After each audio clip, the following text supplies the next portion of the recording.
The views and opinions of this podcast are solely our own, with no direct intention to offend or upset. Brilliant. Fucking brilliant.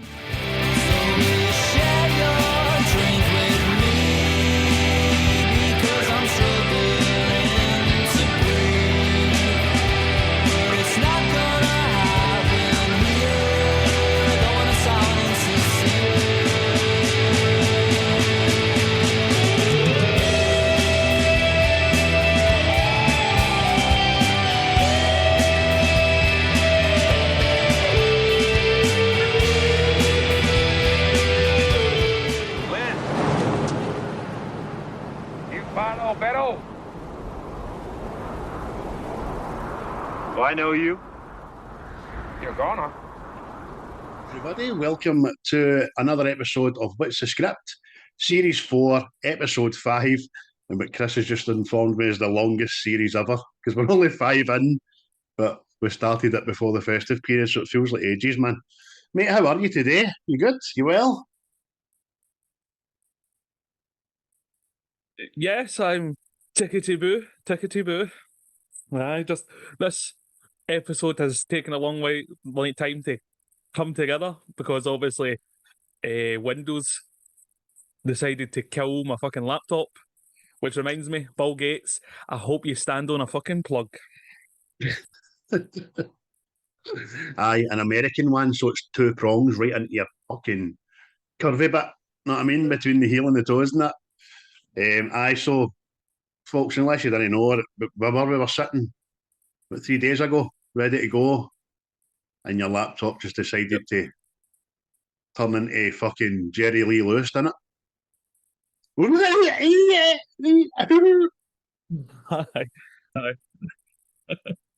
I just decided to self-terminate, but fucking aye. So here we are with a new spick and span laptop. Aye, good man. See, this is what you do, folks.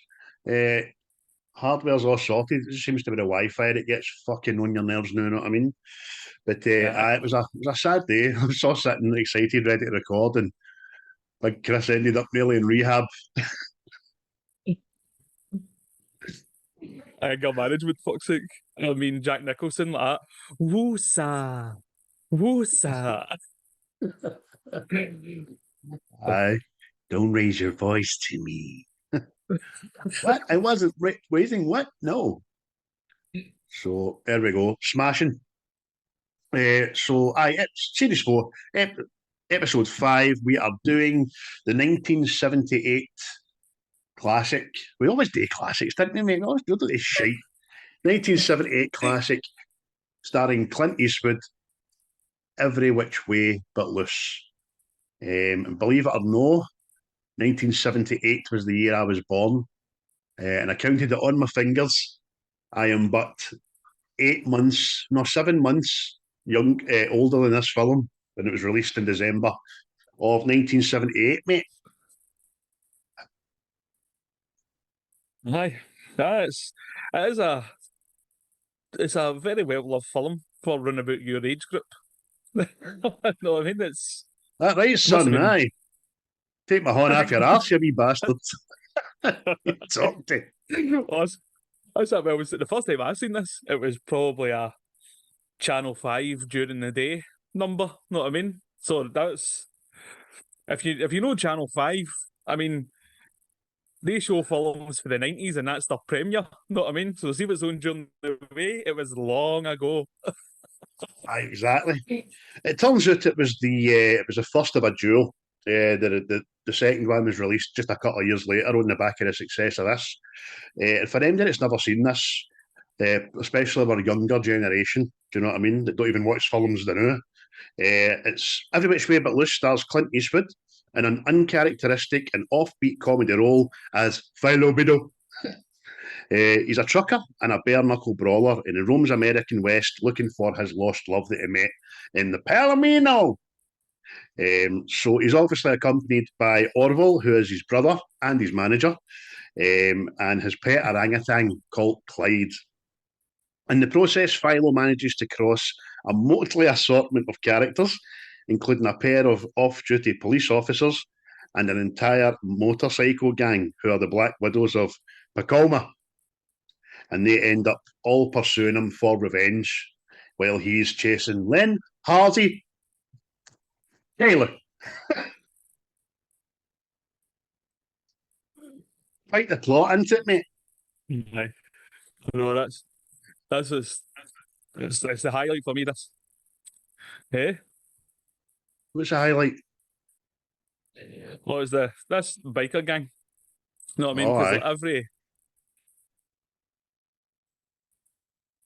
every film, TV program, though, that see when bikers come about, you go, "Oh shit, it's going down, man. This is bad," and they're just pure slapstick, aren't they? They're just comedic and funny. And how are you saying that to us? You're a biker gang. Do you know what I mean? Can you say that to us? Look, do you know what that means? Somebody sneeze on you, son. That's brilliant, mate. It's really funny. It's Aye. obviously hot on the success of Cannonball Run, things like that, you know what I mean? So it was released again, as I said, 20th of December 1978, directed by James Fargo. We've got a clue. Stars Clint Eastwood, Sandra Locke, who we'll talk about. Fucking talk about her, I'll tell you. Geoffrey Lewis, Ruth Gordon, Beverly D'Angelo, William O'Connell, James Quade, and Manus the orangutan who plays Clyde. Just a modest budget for the day, mate. $5 million. Yep. And I see it made what 85 million back. So Oh no, I wonder. no, that was America and Canada. No, It made worldwide no, was it? 104.3, and it's to date still No, Clint no. Eastwood's most profitable movie he's ever made. Well, it's not to be sniffed at. Certainly not to be sniffed at. See, I would have thought. See, I would have thought like High Plains Drifter and all that would have been more successful. You know what I mean? On a few dollars more, because they must the good, the bad, the ugly. Aye, again, depends on budget, doesn't it? And I suppose I don't know if the good, bad, and ugly have been received in years since release better than they were at the time at the box office, which maybe just stands to reason. But I was surprised at that myself. His most profitable film. I mean, you think Clint Eastwood has probably starred in, produced, directed 300 million fucking movies, man. That is some going, man. Aye, aye. Like you, mate. See, when I read that as well, I was like, that can't be right. That's got to be some like form of fuckery of some sort. It's because just like the ones we've just mentioned, the good, the bad, the ugly, and all that. Know what I mean? It's like, Aye. but See, then that's again, what it just must have shows broke you your PC. how You, loved you, this was you typed by that up people. in your old laptop, and it's seen Aye. it, and your laptop went, oh, no, not having it. Died a death. Aye, aye. It's just fucking played Russian roulette with itself.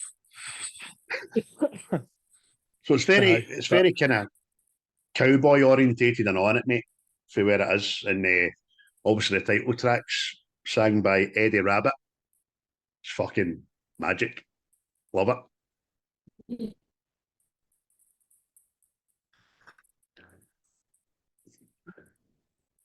aye, which but loose all fucking week, man. Aye, so good. It's when you hear the drums. Sporadically breaking into song with it. Every which way but loose. You need to do that before you start it, but boom, boom, every which way you lose. And then every other song in the movie is slide guitar daft, man, innit?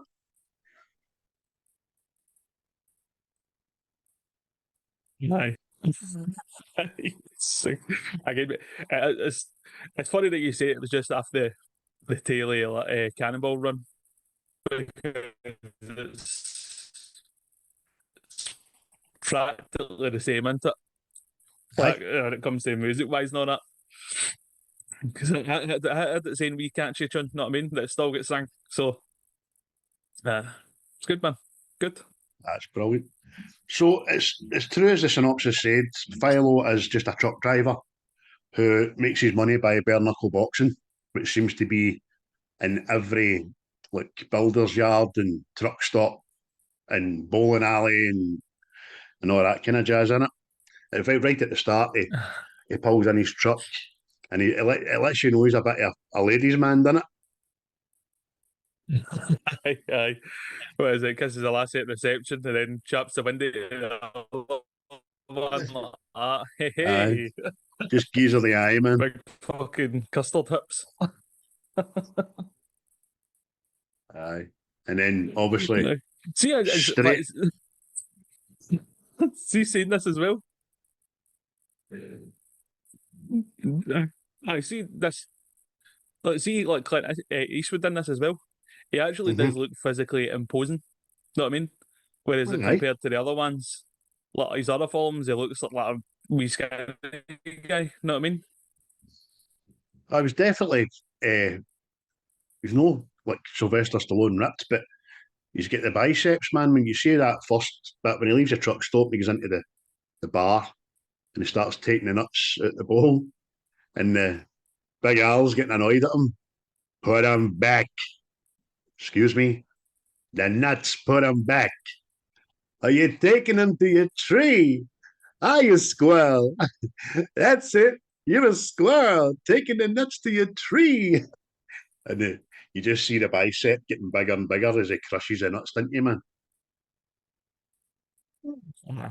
Aye. Like I say, mate, is just because obviously a lot of this film, well, he's a better than a full boxer, know what I mean?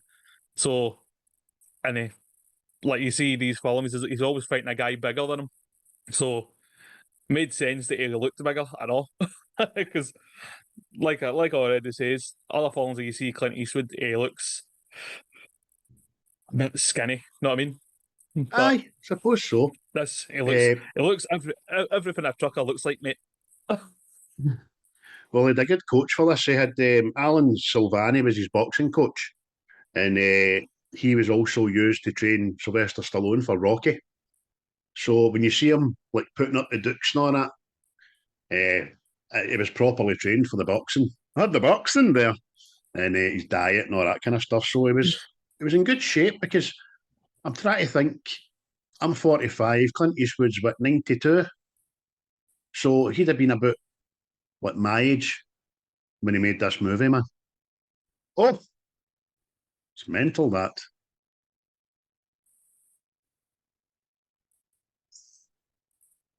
You froze, mate. Just shows you. I'll pause.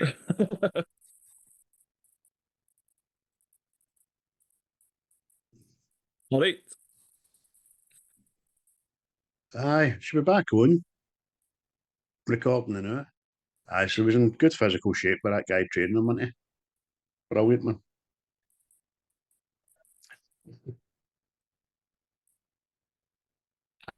Aye. Aye. Because again, in this film, obviously you see the guys he's fighting, you know what I mean? And they're all massive. So uh, would have made sense for him to look a bit bigger, you know what I mean? Instead of wee Clint. Aye. Like early on, but you get everybody's talking about Tank Murdoch. So he's obviously the underground champion of the out west or whatever like that. They're all talking about him because like everybody Philo meets and boxes or fights are kind of fucking fat overweight guys having a swig of beer before they start boxing and all that, don't they?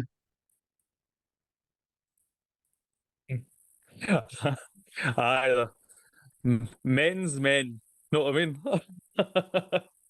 Aye, This actually could have been the origins of the Fight Club. aye, definitely, mate. Aye, they're men's men. The prick's prick. Here you go, Big Al. How you doing? Take this, man. No problem.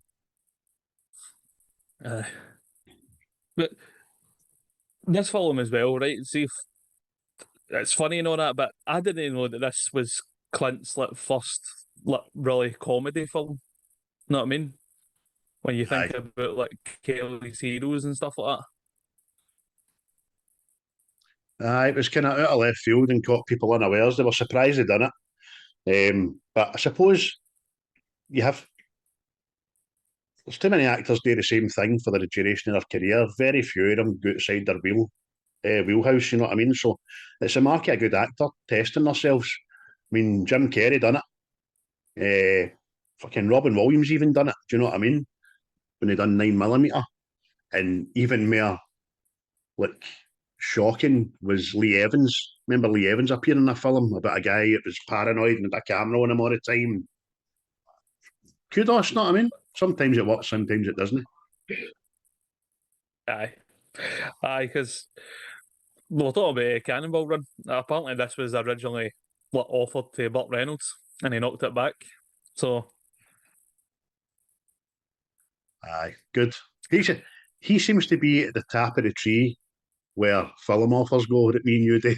Burt Reynolds is always sniffing about. Everybody wants a bit of Burt Reynolds and that moustache. aye. Well, it must just be a massive sell. You know what I mean? He's because Burt Reynolds. That's one of the most American names I've ever heard. I know. It seems as if it was made in a Cracker Jack box or something. I got it. But you're right. He was Smoking a Bandit, Cannonball Run, Best Little Whorehouse in Texas, The Deliverance, Mean Machine and all, man. Just the list goes on and on and on. Even when he came back out, he done Boogie Nights. I thought he was fucking tremendous in Boogie Nights. Aye, super mate. That's a brilliant film. I've not seen that in ages. Aye, very I might actually underrated. watch that tonight. Very underrated. I like the Yes, roller girl, you yes. see. But Yeah. is that the one? No, it's not. Because I always get that confused. It's Sylvester Stallone or something. I think he directed one of them, but that might have been Sliver. Saturday Night Fever. I think he directed something like Aliens. All right, okay. Something like them. I know he starred in Saturday Yes. Night Fever with John Travolta, but there you go. So we get introduced dead quickly to his family as well. See that when he goes home and you've not seen Clyde yet, the minute he gets into his barn, he just gets ambushed, doesn't he? Aye. Mate, I know the story's explained that he won like Clyde in a fight and all this, right? But uh, America just must have been a different place. You know what I mean? Just you can win an orangutan in a square go. That's just brilliant, man. Aye. Well, having said that, a lot of his fights are in truck stops, so who knows, man. But aye, when he's explaining it, he just says about how he couldn't Aye. stand to see him in that cage and all that stuff. But it's funny, man. Clyde's probably the only one that can kick his ass. And he's fucking puts him right out the shed and starts going, takes a beer off him, and you're getting too damn sneaky, Clyde.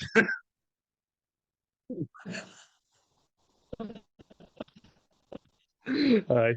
See, uh, it's the thing in movie making, isn't it? They say don't work with animals and don't work with kids. But a big orangutan, mate, just makes us stun out, doesn't it?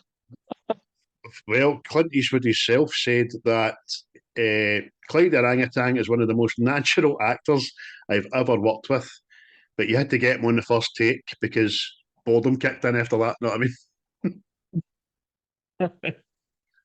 Aye, because it's just, I mean, you're trying to think of films where it's like an animal is like the co-star, really, you know what I mean?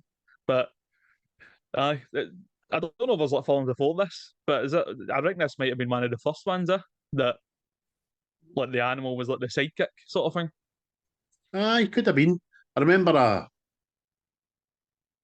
old Disney film with like the guy for Herbie, and he had a bear sitting next to him and all that. But there used to be a telly series for the 60s in America, but it was on in the 80s in fucking Scotland, and it was called Gentle Ben, and it was about a wee boy that had a bear. You know what I mean? His dad was a police, and He's thought it was all right for this wee boy to cut about with a full-grown bear. It was dead jovial in dead 60s America. You know what I mean? I am the way I am, and that's the way I like to be. With the big bear. It's mental. And the wee boy in question, you've Brilliant, man. seen in 100 films, he's the guy that gets tied up with a slinky and tangled in cash. That wee weird-looking guy, man. Oh, aye.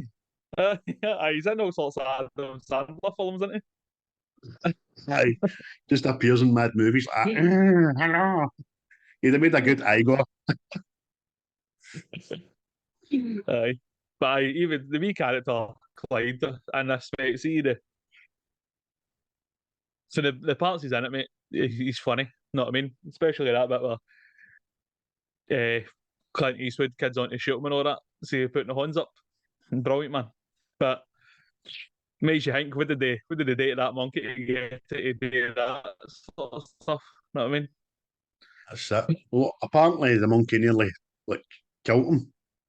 And he was driving the truck doing a scene and I was it he got a fright, Clint got a fright, he just grabbed the wheel, went shit. Nearly took him off the road, man. Look at that wee face. Look at that wee Aye. face there. I'd had to. Aye.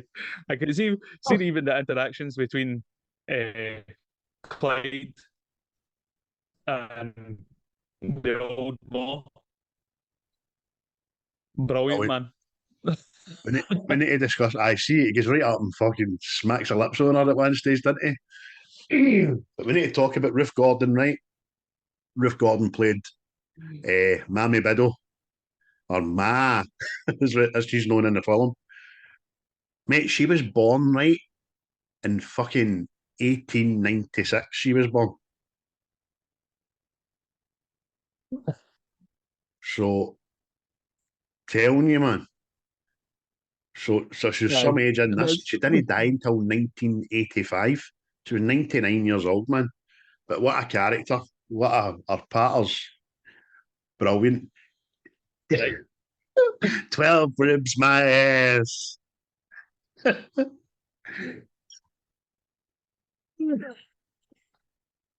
No respect. See, because she's actually got one of my favourite lines in the film as well. See, obviously when the biker gang comes up and they start attacking her house, and obviously she starts fucking shooting off this gun that just would blow a hole in the fucking planet, but it looks at. But then, soon as she's got into the house after she set about on him, she just goes, "I'm leaving a poor, old, defenseless woman all alone." Aye. Let's talk about some of your favourite scenes, mate. But like I just says, that one with the bikers at Mad's house when they're getting set up, it's just hilarious, man. Hilarious. Uh, again, it's like practically everything it's got to do with the hangman, the bikers, because soon they get set about at the diner and all that. Hilarious. They're going to terrorize these people, calling this guy lardass and all that, and the next thing they're all just setting about these bikers. It's just brilliant, man. Oh, superb. I think you've just coined my favourite two scenes. The one with Ma and the one in the diner. Because all the time, the leader, Big Cholo, he's just so fucking disappointed in the man. He's just, why? He does it at the end, didn't he, when he's in the mud? Why me? Why me, Lord? No, I mean, he plays a great part. But the Audi, all the forefront bikers, they play a great part, man. Get their ass kicked. The money, see the budget of this film, it must have been spent on wrecking bikes.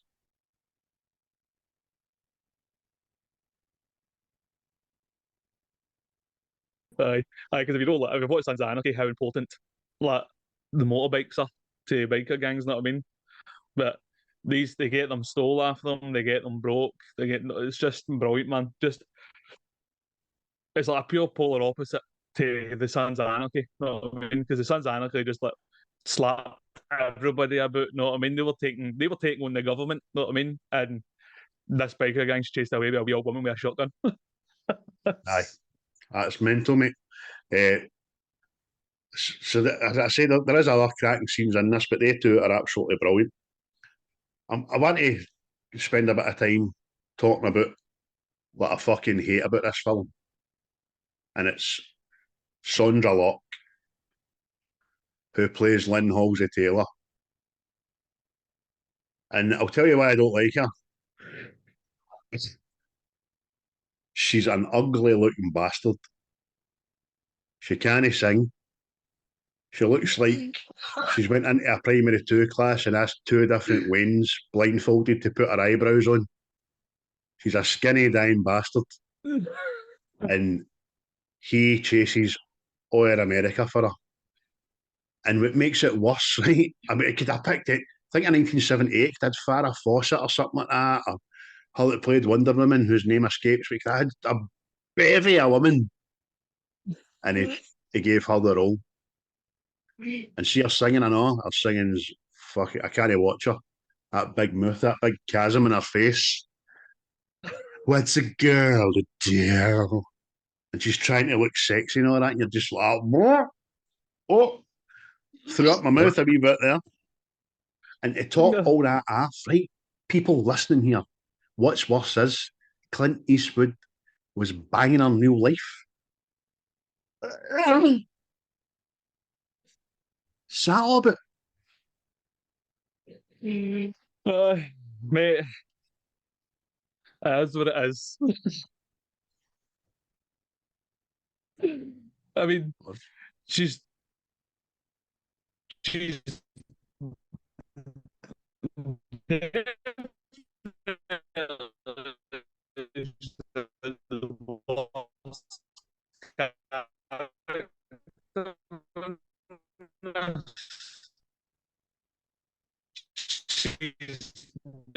the villain in this, as far as I'm concerned. You know what I mean? Because she's a smuggler of men. She Your internet froze. It's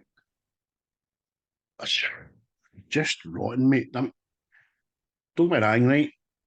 Don't like speaking ill of the dead because she's passed away since in the last couple of years. But she's just one of the ones where she got the role. It wasn't what you know, who you know, it was what it was who you know, wasn't what you know.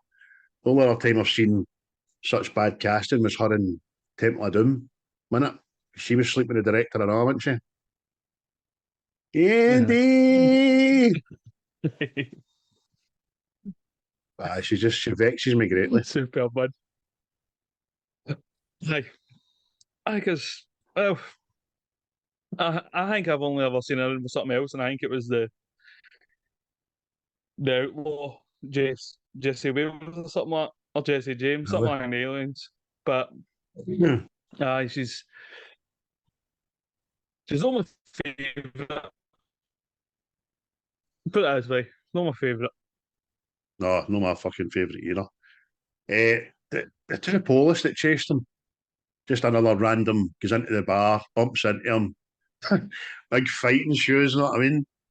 And the two police, as Philo's giving him 10 rapid, he says to the barmaid, phone the police. They are the police.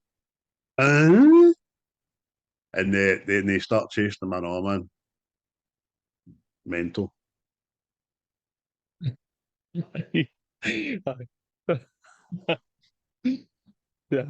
Scooby-Doo moment, you know what I mean? But it's like another added thing to this. Everything's only like so mental already, you know what I mean?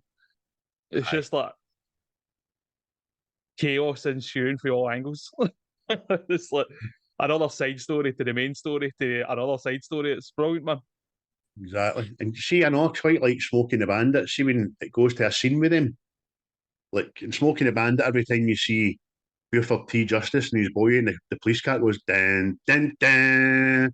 And the same thing happens in this film with it too. Must be a Warner Brothers thing they had to use a couple of times. Bam, bam, bam. It's fucking mental, man. See, but in fact, they two police, right? That's like another scene I like about it. See, when obviously Philo is at fishing, and this guy creeps up behind him, ready to do him in, and the next thing, You've got a bite. You've got gaze that. No, and he ends up Aye. setting about him, but and then he's up in the tree and he jumps on the other copper, and you just hear this mad Tarzan scream across the lake. Aye. It's funny the way he's reeling it in. His passion for fishing takes over, but he's fucking there from the first place. And he's, oh, give me that rod now. Don't let it out now. Give it here. Give it here. Give it here. Oh, it's a monster. Oh, it's a monster. And then it's the comedic bit as well. See when Philo takes out the water. I gave him the fish and meant, listen, I'm sorry, no hard feelings. Just fucking that was him. And then his wee partner's running through the forest with all the gear and all that. Oh, it's fucking. That's good. Aye. Superb. Aye, and then there's a wee Orville. He's out in the boat with his new bird, and she's like, "What was that?" And he goes, "Oh, I think he's spending too much time with Clyde." Aye, that's right. Aye. I mean, they pick her up. It seemed to be a big thing in America. I don't know if it's done today, but it seemed to be a big thing in America where every 15 mile there's a fucking fruit and veg stall on the highway, isn't there? And they pick her up, obviously. What do we call her, Craig? Her name is Beverly D'Angelo. And you might know her as being Mrs. Griswold out of National Lampoons, innit? Aye. She's in a bevy of films, by the way. I think the last thing I seen her in recently was Violent Night. Violet Night, mate. That's what I was going to say as well. She's good in that, wasn't she? Aye, mate, she's good at everything, mate. Good at see everything I've seen her in. She's been good. Because I think she might have been the Maw in American History X as well. I'm not sure, but Ooh. Well, I've not seen that in a minute, that film. aye, aye. It's full of the angry white boys. Oh, I know, aye. The short hair's not like. That's when Errol's brother used to be fat, wasn't it? Aye, aye. He's a big fella. He's a big fella. But And John Connor was still a wee bastard. aye, but aye, you're right. What's her name again? D'Angelo. Aye, Aye. mate, it's funny as well, right? Because see, our character's name in this is Echo, right? Huh? So, aye, so see, what's your name? Echo. They go, huh? Echo, and even Clyde does it. Clyde does it as well. See, when they're introducing Echo, they go, Clyde, this is Echo, and he goes, Echo. That's brilliantly written, that bit in it. And then Beverly D'Angelo's reaction, being the character, is as if this has happened all her life. Everybody's just had to say it twice. She's like, Echo, huh? Echo. That fucking, you know what I mean? That's class. Absolutely class. So, Aye. I've just a Superb, wee man. reiteration on the budgety thing. It's adjusted for inflation, whatever that means. It's one of the biggest hits of Clint Eastwood's career, or the biggest hit of Clint Eastwood's career. So there you go. Inflation had something to fucking do with it. I don't know why, but not a bad markup. You know what I mean? So it was another thing. It was the first movie to earn $10 million or more on its opening weekend. Just shows you, doesn't it? Timing. I mean, Clint Eastwood takes a chance on his career by doing Yeah. a comedic role with a monkey, and what American public go, I'm into that. I want to go and see that shit. Aye, of course, because it must have been like a standout. You know what I mean? Like, what? You know what I mean? Be like the equivalent of what do you mean? Jackie Chan's in a film where he's like he's a gangster? Like, what are you talking about? It's just Aye. Well, the Japanese just go mental for it. it's so good. The big cholos, I was saying, I know, man. Even when he eventually says to him, you Philo Beddoe. See, I get right. I know like Clyde is like seen as this gentle soul and all that through the film, right? Right.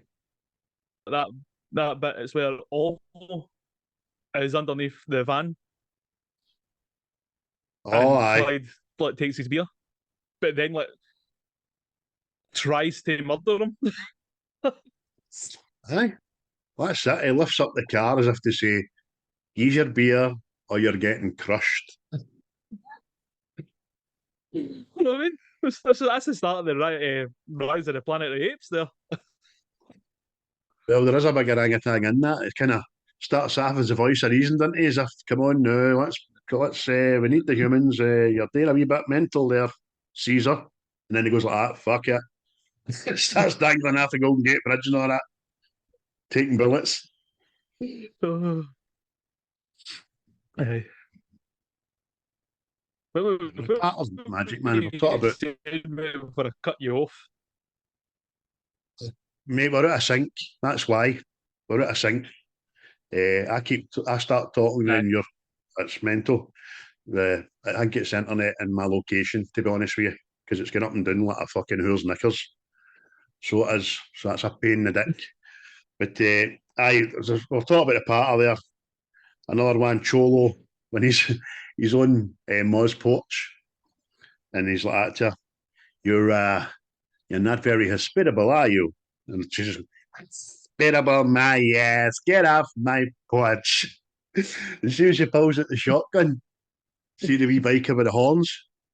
Oh, lady, put down a gun now. Oh, lady, put down a gun now. Yeah, brilliant, man. He has proper And sight there you himself. go. See, for some reason,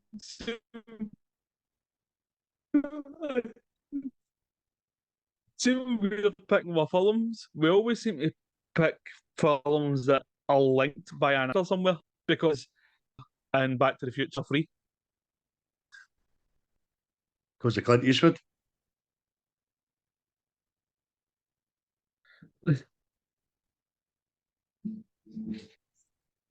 Is it? No. No. Oh, no, see the train driver in Back to the Future 3. Uh-huh. That is also the big with the horns. So he is, mate. So he is. Jesus, look at you with your beady eye there, you know. That was well spotted there, youngster. Really good. Aye, fucking mental, man. But I think it annoys me about Lynn Halsey Taylor's are dancing.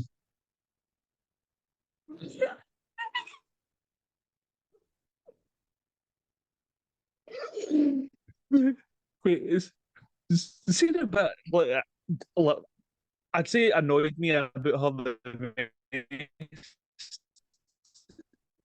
See that bit where she's confronted at the end by Philo, and then she's just as the camera's just on her face while she's supposed to be punching Philo. I was like, there's no reason for you to be reacting that way. No. He should have recoiled that big giant bicep Ermi has and smashed her right in the mouth. Sent her into fucking the sequel. Cow. Because by the way, she pulls no punches, and I don't mean about slapping him in the face. No, she just says to him, "Look, I do this all the fucking time. I hustle men all over America, but you fanny, you had to fall for me. You had to chase me. Blah blah blah." And we eventually see the mad Skylar. Fucking, he's like a librarian pimp. With fucking gold on it. And Gabriel's suit on, gone bald, more changed than BA. Oh, Jesus. Oh, this is brilliant, man. I kind of thought a casino with that kind of thing. I know because Sharon Stone can't gear up James Woods, can't you know? He's always at the end of the phone. He's always trying to get money off her and all that. And she's got everything she could ever want, but she can't cut ties with him. Do you know what I mean? Something similar. Aye, aye, aye. There's these mad leeches, but aye, it's very curious because it's like the bit that annoys me about that part is because like you can see the bold Clint.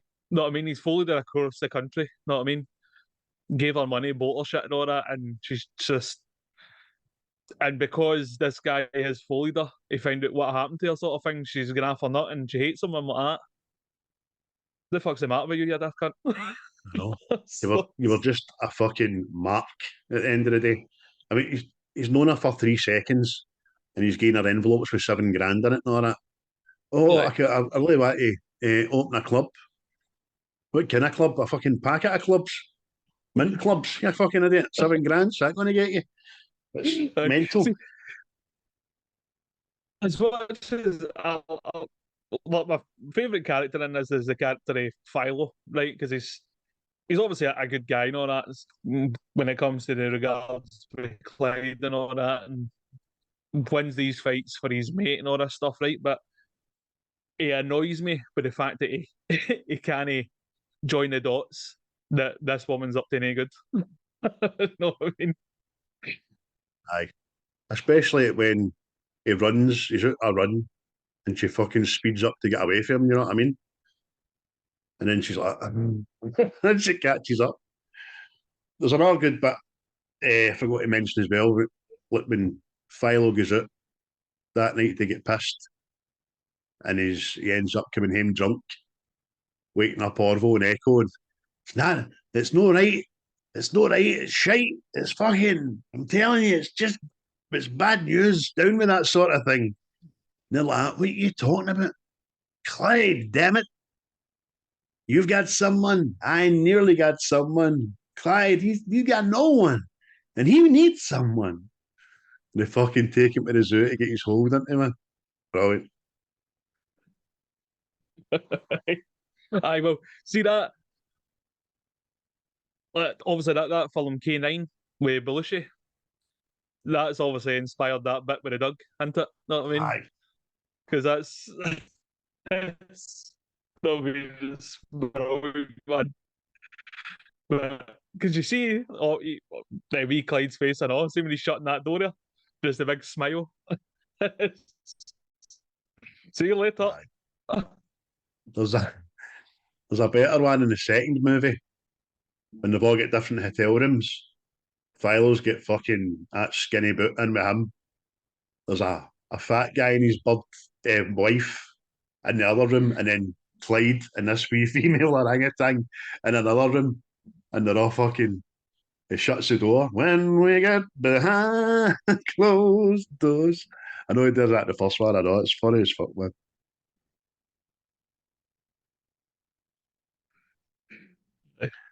Because is that the same time that Philo opens up to Clyde? What do you mean? Let's see how he's just he's like unloading all his troubles onto Clyde. I'm sure they're sharing a beer or something. Aye, that's right. Just talk to him. You know what I'm talking about, don't you? I mean, you really listen to me. Like, just gives him a hug and a kiss and all that stuff. It's brilliant, man.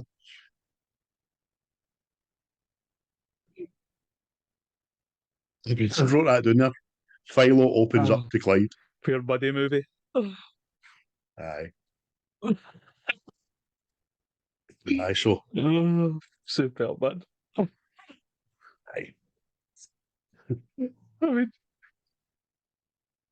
So Orville and Echo, man, they get into the tune. Philo follows them, and that's when they have the big kind of end up with the Black Widows in it, man. And Orville quite cleverly goes and gets the garbage truck, doesn't he?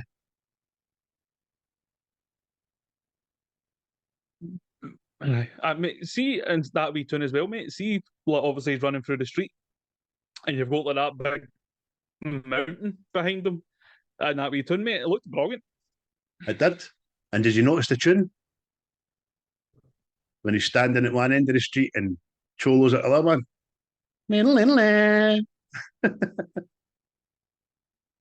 Good, the bad, and ugly tune. I see what they did there. Yeah, But that's brilliant, man. But Chola, he's just storming back. He's watching these guys getting their ass handed to them. And he's, I'm going to kill you all. Can't handle it anymore because the bikes are all getting trashed into the back of the trash compactor truck thing. Bin lorry, we call it, didn't we? You're going all American there. The trash. Mate, that's my Wayne's. My Wayne's call it trash. They call ice lollies popsicles. And if they want sweeties, they say, can I get some candy? You just need to stay off that YouTube, man. Damaging your brain. Swedgers, me, man. It's Swedgers. Get me Swedgers. My Wayne's love the bin men. See when the bin men come, my Wayne's run to the window and all that. Hello, bin man. Magic. That. No. See, that's at all. Like, again, one of my favourite lines in it. It's like, see when Philo he's combing Clyde and he's in the mirror sort of hanging and he just goes like, my God, you're a handsome devil. Sweet Clyde's like, And just see the gums out, didn't you? Funny as fuck, man. So, the crescendo of the film is Philo hears that, well, Orville hears, didn't he, that Tank Murdoch's in town, didn't he? So, they arrange the meet, arrange the fight. Philo's want to get all this fucking Lynn Halsey skinny cow Taylor off his fucking back and he's going to do this guy in. And when he turns up and the Tank Murdoch guy turns around, it does everything but go, hello. The guy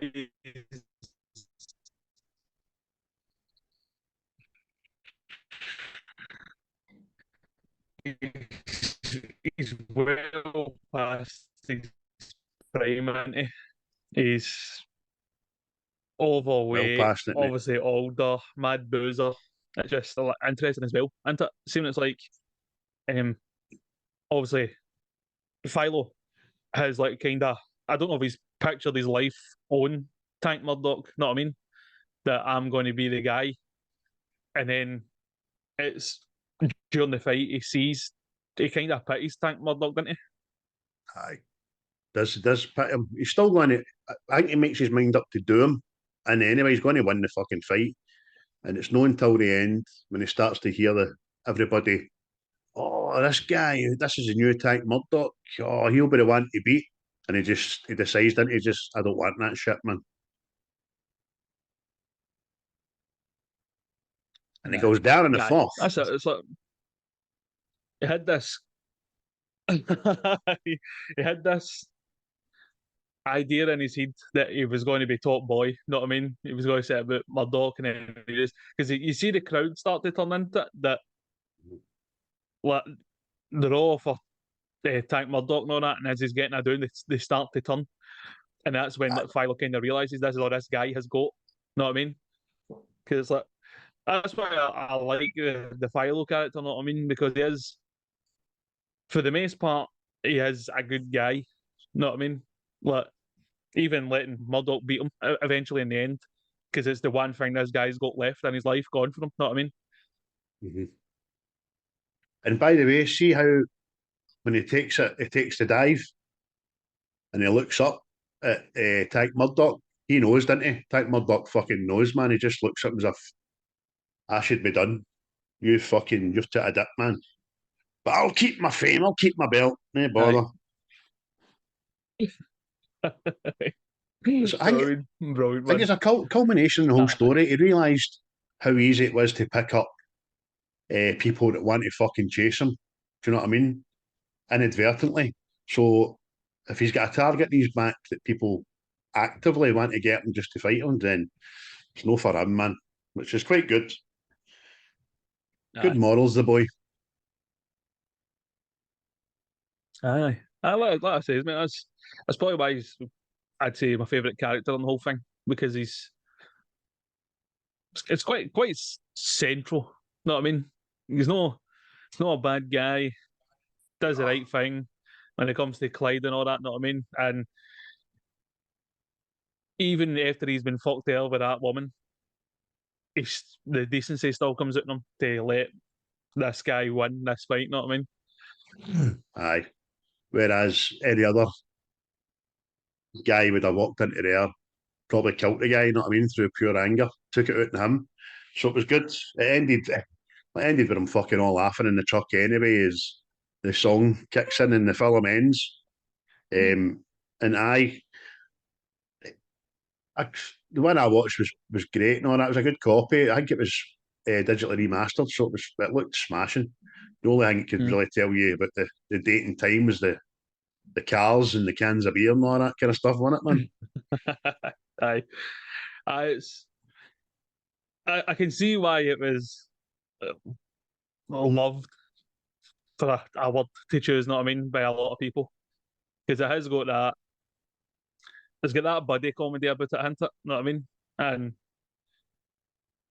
the humour that is through it is brilliant. I mean, it's still funny, but I can imagine it back then. It must have been hilarious. Aye. Couches full of families just pushing their pants, man. Because, I mean, one of the running jokes throughout it is how Ma has been trying to get a license for 50 years, can't get it. And right at the end, she gets it, know what I mean? And then makes a googly eyes with the fucking 90-year-old fucking examiner.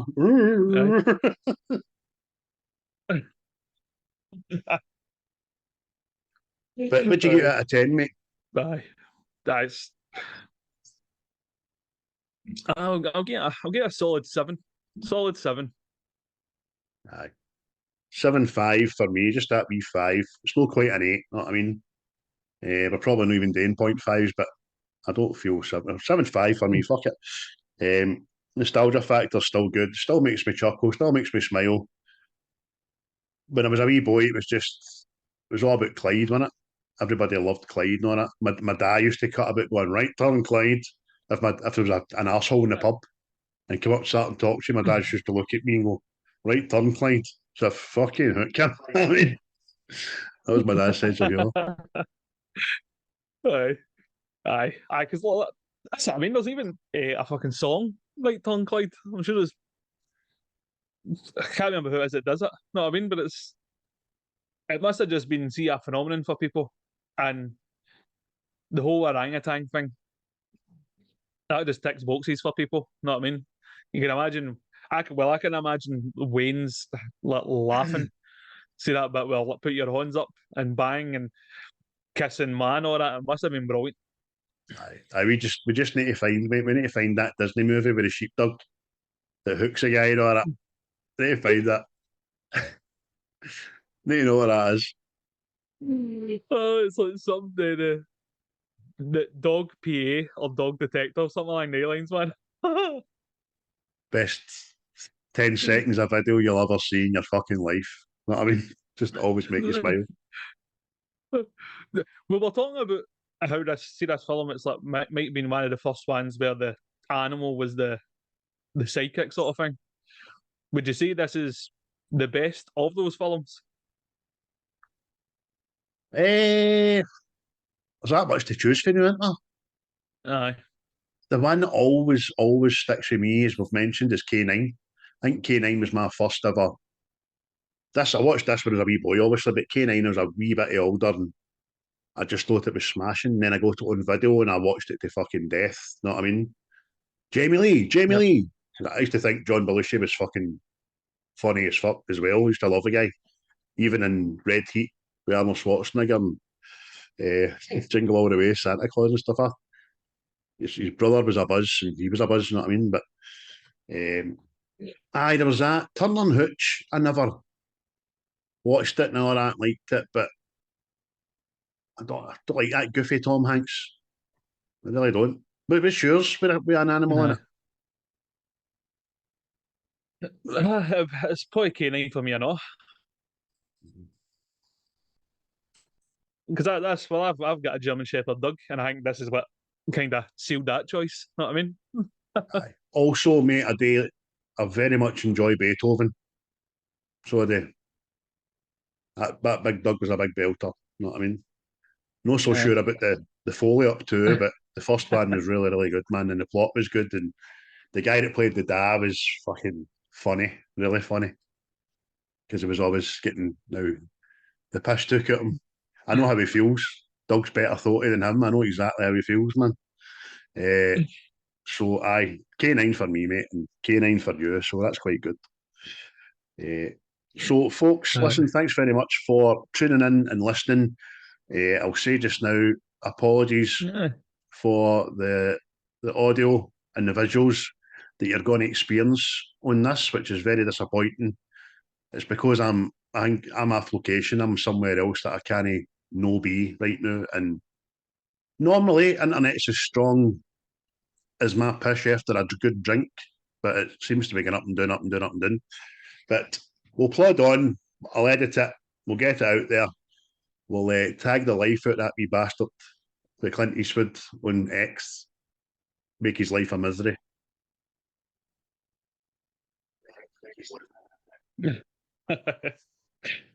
You're So Fred. you've already decided the next movie, haven't you? Did I say that?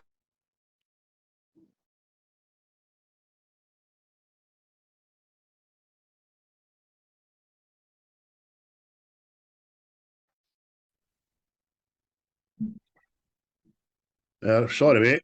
Totally lost connection there. Kicked me out, came back in. So before that happened, did I tell you the other night when I was pissed that I'd already thought of the next film? Aye. Yeah. Aye. Well, I forgot then.